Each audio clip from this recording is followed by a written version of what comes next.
आदिवासी शब्द आदि और वासी इन दो शब्दों से मिलकर बना है, जिसका अर्थ मूल निवासी होता है। 2011 की जनगणना के अनुसार भारत में 8.6% आबादी आदिवासियों की है। भारत में सदियों से आदिवासी लोग रहते आए हैं और समय समय पर भारत पर कई विदेशी आक्रांताओं ने आक्रमण किए और इन आक्रमणों का सामना भारतीयों ने किया। आज हम इस वीडियो में 10 आदिवासी महापुरुषों के बारे में जानेंगे जिन्होंने भारतीय इतिहास में जगह बनाई। बिरसा मुंडा। बिरसा मुंडा का जन्म 15 नवंबर 1875 के दशक में सुगना मुंडा और माता कर्मी मुंडा के घर हुआ।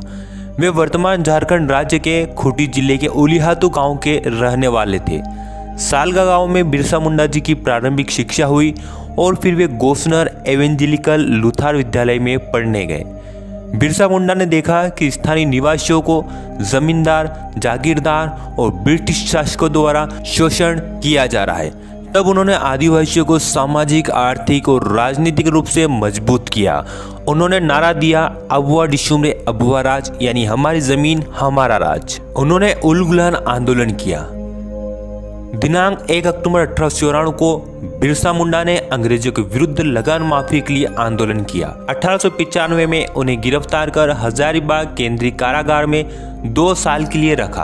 1897 से 1900 के बीच मुंडाओं और अंग्रेज सिपाहियों के बीच कई बड़े बड़े युद्ध हुए। 1897 में बिरसा मुंडा ने 400 सिपाहियों के साथ खूंटी थाने पर धावा बोला। 1898 में कांगा नदी किनारे मुंडाओं ने ब्रिटिशों को हरा दिया। जनवरी 1900 में डोंगरी पहाड़ पर एक और संघर्ष हुआ जिसमें बहुत सी औरतें और बच्चे मारे गए। उस समय बिरसा मुंडा जनसभा को संबोधित कर रहे थे। 3 फरवरी 1900 को चक्रधरपुर के जमकोपाई जंगल से अंग्रेजों ने बिरसा मुंडा को गिरफ्तार कर लिया। 9 जून 1900 ईस्वी में अंग्रेजों ने बिरसा मुंडा के भोजन में जहर मिला दिया और रांची कारागार में ही उन्होंने अंतिम सांस ली। संग्राम शाह। गोंड वंश के सबसे शक्तिशाली एवं प्रतापी शासक संग्राम शाह थे। उन्होंने 52 गढ़ों पर अपना स्वामित्व स्थापित किया था। नरसिंहपुर जिले के चौरागढ़ किले का निर्माण संग्राम शाह ने ही कराया था। संग्राम शाह के राज्य में 70,000 गांव शामिल थे। संग्राम शाह कला और साहित्य के संरक्षक के रूप में जाने जाते रहे। उन्होंने राजरत्नमाला लिखी। संग्राम शाह के बेटे का नाम दलपत शाह था। दलपत शाह और चंदेल राजकुमारी दुर्गावती आपस में शादी करना चाहते थे, पर दुर्गावती के पिता कीरत सिंह को यह मंजूर नहीं था। तब संग्राम शाह और दलपत शाह ने महोबा के राजा कीरत सिंह के विरुद्ध युद्ध छेड़ा और वे विजय रहे। फिर दलपत शाह और दुर्गावती का विवाह हुआ। राणा पुंजा।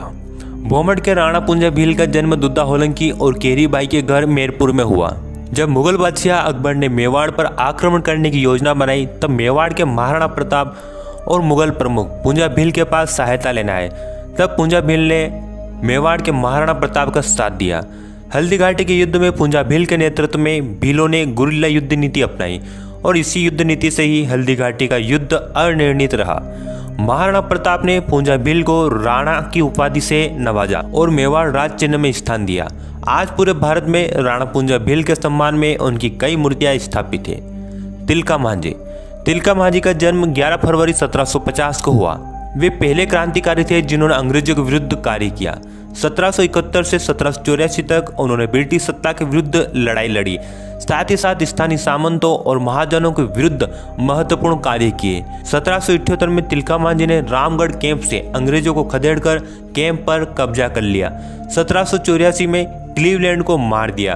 बाद में तिलका मांझी को गिरफ्तार कर उन्हें 4 घोड़ों से बांधकर घसीटते हुए भागलपुर लाया गया और यहीं उन्हें फांसी दे दी गई।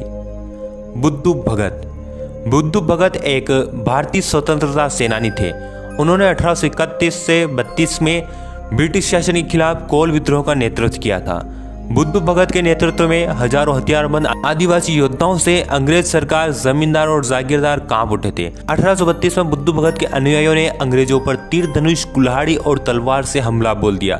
उस समय अंग्रेज सिलागई गांव आए थे। अंग्रेजों और आदिवासियों के बीच चले इस युद्ध में बुद्धू भगत के पुत्र हलदर भगत और गिरधर भगत मारे गए। बुद्धू भगत को अंग्रेजों ने पकड़ लिया और मार डाला। थलक्कल चंदू। भारत के केरल राज्य में वायनाड जंगल क्षेत्र आदिवासी बाहुल्य क्षेत्र है। इसी क्षेत्र में थलक्कल चंदू एक आदिवासी प्रमुख थे और पजस्सी राजा के सबसे योग्य युद्ध नेता थे। ब्रिटिशों ने किसानों की कृषि उपज पर उच्च राजस्व तय किया। तब एडाचन कुंकुन ने एक चपड़ासी की हत्या कर दी क्योंकि वह कुरिया नामक आदिवासी जाति से धान की मांग कर रहा था। 11 अक्टूबर 1802 को थलक्कल चंदू और एडाचन कुंकुन के नेतृत्व में 175 धनुर्धारी आदिवासियों ने पनामाराम के किले पर अधिकार कर 70 ब्रिटिश सैनिकों समेत ब्रिटिश कमांडर डिकिंसन और लेफ्टिनेंट मैक्सवेल को मार दिया। 15 नवंबर 1805 को ब्रिटिश सेना ने थलक्कल चंदू को मार दिया और एडाचना कुंकुन ने आत्महत्या कर ली। एडाचना कुंकुन के नेतृत्व में पजस्सी के सैनिकों ने हैदर अली और टीपू सुल्तान के विरुद्ध महत्वपूर्ण विद्रोह भी किया था। तात्या भील। तात्या भील का जन्म 26 जनवरी 1842 को खंडवा के बगडोगा में हुआ था। तात्या भील ने 1878 से 89 के बीच ब्रिटिश जमींदार, सामंत, जागीरदारों और सेठ साहूकारों के विरुद्ध महत्वपूर्ण विद्रोह किया। अंग्रेजों ने तात्या भील को इंडियन रॉबिन हुड के रूप में वर्णित किया। तात्या भील को मामा कहकर पुकारा जाता था। तात्या भील को गिरफ्तार कर ब्रिटिश ने जंजीरों में जकड़कर जबलपुर लाए। जबलपुर में उन्हें 19 अक्टूबर 1989 को फांसी की सजा सुनाई। तात्या भील की फांसी की सजा से ब्रिटिश सरकार भील विद्रोह के कारण डरी हुई थी, इसलिए ब्रिटिशों ने तात्या भील को फांसी देने के बाद उनका शरीर पातालपानी रेलवे स्टेशन पर फेंक दिया। अब इसी स्थान पर तात्या भील की समाधि और मंदिर है। सभी ट्रेन इसी स्थान पर तात्या मामा के सम्मान में कुछ समय के लिए रुकती है। पातालपानी रेलवे स्टेशन और भंवरकुआ चौराहा इंदौर का नामकरण आदिवासी जननायक तात्या भील के नाम पर रखा गया। जयपाल सिंह मुंडा। जयपाल सिंह मुंडा का जन्म 3 जनवरी 1903 को टकरा बहनतौली रांची में हुआ। वे ऑक्सफोर्ड के सेंट जॉन्स कॉलेज में पढ़ने गए। उनका चयन भारतीय सिविल सेवा में हुआ। वह 1928 में एम्स्टर्डम में ओलंपिक हॉकी में उनकी कप्तानी में भारत को पहला स्वर्ण पदक मिला। 1938 जनवरी में वे आदिवासी महासभा के अध्यक्ष बने और एक अलग राज्य झारखंड की मांग रखी। उन्होंने संविधान सभा में भेदभावपूर्णता से देश के आदिवासियों के बारे में सकारात्मक ढंग से अपनी बात रखी। संविधान सभा में अनुसूचित जनजाति की जगह आदिवासियों को मूल निवासी आदिवासी करने की बात कही। जयपाल सिंह मुंडा ने सभी आदिवासियों के अधिकार की बात संविधान सभा में रखी। 20 मार्च 1970 को दिल्ली में जयपाल सिंह मुंडा की मृत्यु हुई। तिरोत सिंह। खासी आदिवासियों के प्रमुख तिरोत सिंह का जन्म 1802 में हुआ। 1826 में येंदोबा की संधि की समाप्ति के बाद ब्रिटिशों ने ब्रह्मपुत्र नदी घाटी पर नियंत्रण पा लिया और धीरे धीरे खासी पहाड़ियों पर भी अधिकार जमाने के प्रयास में थे। ब्रिटिश खासी पहाड़ियों में एक सड़क बनाना चाहते थे, लेकिन खासी आदिवासियों ने तिरोत सिंह के नेतृत्व में 1828 में ब्रिटिशों के विरुद्ध विद्रोह किया। आदिवासी लोग तीर कमान, तलवार और ढाल से युद्ध कर रहे थे और अंग्रेजों के पास बंदूक और बारूद था। तब तिरोत सिंह और आदिवासियों ने गुरिल्ला युद्ध नीति अपनाई और यह युद्ध 4 साल तक चला। तिरोत सिंह को इस युद्ध में गोली लगी थी। तब वे गुफा में रुक गए, लेकिन एक धोखेबाज मुखिया ने ब्रिटिशों को रिश्वत के बदले तिरोत सिंह की गुप्त स्थान का पता बता दिया और जनवरी 1831 में अंग्रेजों ने तिरोत सिंह को पकड़ लिया। 17 जुलाई 1835 में उनका निधन हो गया। तिरोत सिंह की याद में मेघालय में हर साल राजकीय अवकाश रखा जाता है। सिद्धो कान्हो, चांद और भैरव। 1855 से 56 के दौरान हुए संथाल विद्रोह का नेतृत्व एक आदिवासी परिवार कर रहा था, जिसमें 4 भाई सिद्धो, कान्हो, चांद और भैरव एवं 2 बहनें फूलो और जानो कर रहे थे। सिद्धो का जन्म 1815 में, कान्हो का 1820 में, चांद का 1825 में और भैरव का 1835 में हुआ।